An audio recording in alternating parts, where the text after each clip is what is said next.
Okay, so what we are looking at right now is the CCI, PPI, inflation and deflation. Honestly, they don't do a great job of going into detail about these things, but they give a little bit of a brief overview about what each means. So they point out that inflation and by default deflation is a major measure of economic performance. You've probably heard about people talking about, inflation being out of control or deflation or whatever. If the inflation is too high, the economy is not going to perform well. Let's see. They do give the definition of creeping inflation, and note that this is usually not a problem because creeping inflation implies that the economy is growing at a very slow rate, which is exactly what we want. They give the inflation as demand pull and cost push. This is they're basically just describing what kind of power the consumers and the producers have. So the demand pulls, meaning you want something, so you're pulling at it. The cost pushes, meaning we've got it at this price and we're gonna try to push it and sell as many as we can.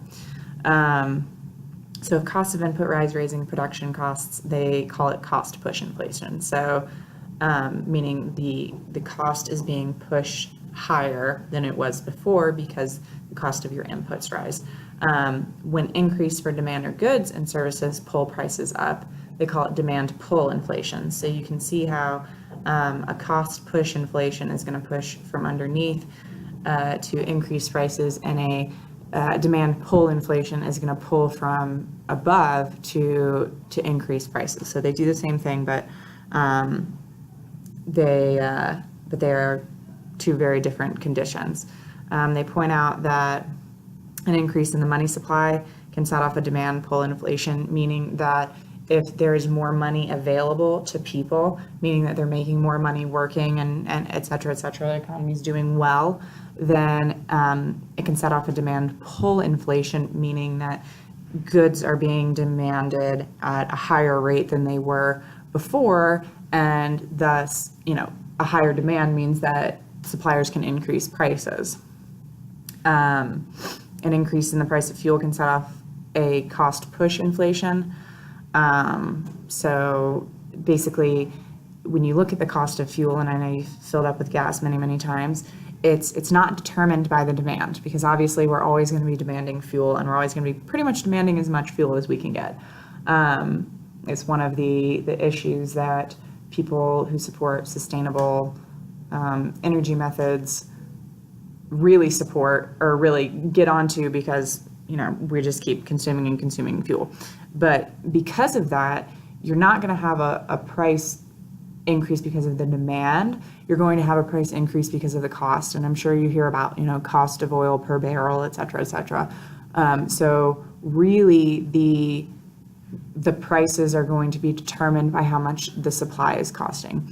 Now, a lot of our oil comes from the Middle East, and the Middle East is involved in OPEC, which is the oil producing and exporting countries. So basically that comprises any of the Middle Eastern countries that produce and export oil, which is quite a few of them. Saudi Arabia, United Arab Emirates, et cetera, which those might be the same country. I don't know what they're called. They change name all the time. So what they will do sometimes is, because they have a lot of government subsidies behind their oil production, unlike everywhere else, they can push the cost of oil and fuel artificially low, and they can afford to lose that kind of money on the production of the oil. Whereas the American private companies that are not subsidized by the government then are forced to also lower their prices, but they are going to have to take a significant hit in order to match the prices of the oil coming from OPEC. That's why you'll always hear about people talking about trying to reduce our dependence on foreign oil. This is because when you're dependent on foreign oil, you're also at the mercy of the decisions of the OPEC countries. And anyone with half a brain knows that the OPEC countries pretty much don't like the rest of the world if you're not an OPEC country. So you want to decrease the amount of influence that corrupt industries like that can have. And not to say it's super corrupt, but the fact that it's government subsidized and it's about the only place that has government subsidized oil, then it creates a very odd situation that is very difficult to compete with for other countries. There's some things that say that if you stop getting oil from the Middle East, things are going to go chaotic because that's the one thing that they do. That's what they produce. So moving on, we can talk about oil prices all day long. Rising production costs and increased demand combine to force prices upward at the same time, causing a push-pull inflation. So all they're doing here is combining demand pull and cost push into a push-pull, meaning that they are increasing at the same time. So rising production costs and demand are increasing. Go down. They mentioned the CPI and the PPI. The CPI is the Consumer Price Index, and this is how you calculate it. Total price for goods in a current year, total price for goods in a base year, times 100 equals the index number. Important to be noted, base year is always equal to 100. So basically what they're saying is you can put the total price for goods of whatever your current year is and compare it to a base year and see what percentage your current year is of your base year. So typically you're looking for your index number to be over 100, because over 100 indicates that there is growth going on, because essentially all this index number is a percentage. That this 100 times 100 is what converts it into percentage form. So really simple formula. We also need to look at the percent change. And now this is a general formula for pretty much anything that you do.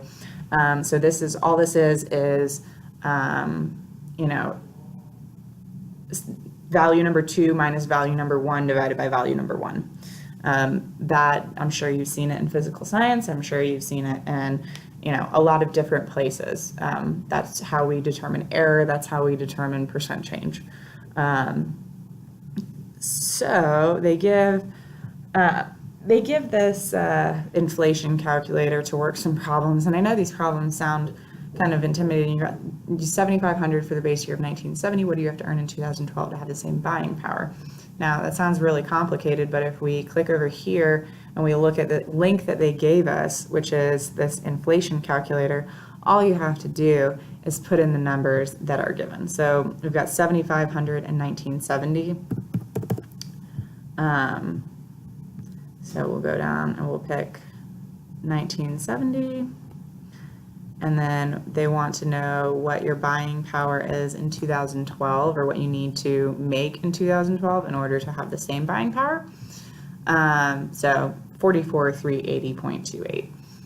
Again, really straight. They've got 44,501.48. 7,500 for the base year of 1970. The inflation calculator may have changed, but that is how you use it. You just put in the information that you're looking for. And all they do is use the average consumer price index for a given calendar year. So all this calculator is doing is kind of doing the legwork for you of determining what the inflation was in that year that you are, in the year that you're comparing to the year that you're comparing. All right, so that pretty much covers inflation. We've done the discussion of tracking the economy. So now we're going to look at the assignment for inflation.